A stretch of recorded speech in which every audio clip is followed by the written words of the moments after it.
You know that feeling when Saturday lunch at 1 p.m. pops up on your calendar and your chest tightens a little? Yeah, that one. Turns out, there's actual psychology behind why some people would rather reorganize their entire kitchen than sit through a full family gathering. And no, you're not broken. You're just wired differently. Look, loving your family doesn't automatically mean your nervous system enjoys being around them. You can care deeply about people and still feel emotionally exhausted by them. And science says that's not strange at all. Today, we're breaking down the real psychological reasons family time feels like an emotional endurance test for some people, and why your brain reacts way stronger than you expect. First, let's clear up the introvert myth. People love to say, "Oh, you're just introverted. You need to recharge." But that's only part of the story. The real issue isn't social energy, it's forced connection.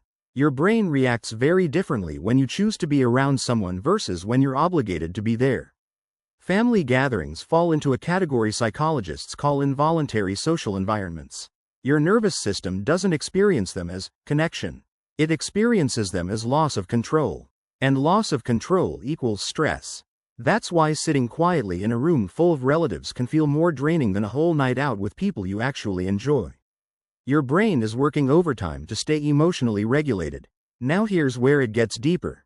Have you ever noticed how you can be fully grown, emotionally mature, and independent, but the second you step into your childhood home, something inside you shifts? Suddenly, you're quieter, more defensive, more sensitive. This isn't imagination. It's called emotional regression. Your brain stores family relationships in early formed neural patterns. When you re-enter those environments, your nervous system automatically reloads old emotional roles. The responsible one, the quiet one, the problem one, the peacekeeper. You're not reacting to today. You're reacting to memory. And those neural pathways are deep. They were built when your brain was still developing, which means they override logic, maturity, and intention. That's why one comment can suddenly make you feel 14 again, even if your adult life is completely stable. You know that feeling when Saturday lunch at 1 p.m. pops up on your calendar and your chest tightens a little? Then there's masking. Family gatherings aren't just social, they're performance zones. You're monitoring tone, filtering opinions, avoiding certain topics, managing reactions, staying polite when you'd rather be honest. This kind of emotional self-control burns massive amounts of mental energy. It activates the same brain regions responsible for self-regulation, stress suppression, and threat monitoring. So when you leave and feel exhausted even though you barely moved, it's not laziness. It's neurological fatigue. Your brain just ran an emotional marathon. And then comes comparison. Family environments quietly trigger something called social ranking awareness, the instinct to evaluate where you stand. Career, relationships, lifestyle, money, appearance. And when your brain senses falling behind, it activates the same pain centers as physical discomfort. That's why comparison doesn't just sting. It lingers. It rewrites your mood, your self-talk, your week. And finally, boundaries. Family environments are notorious for blurring them.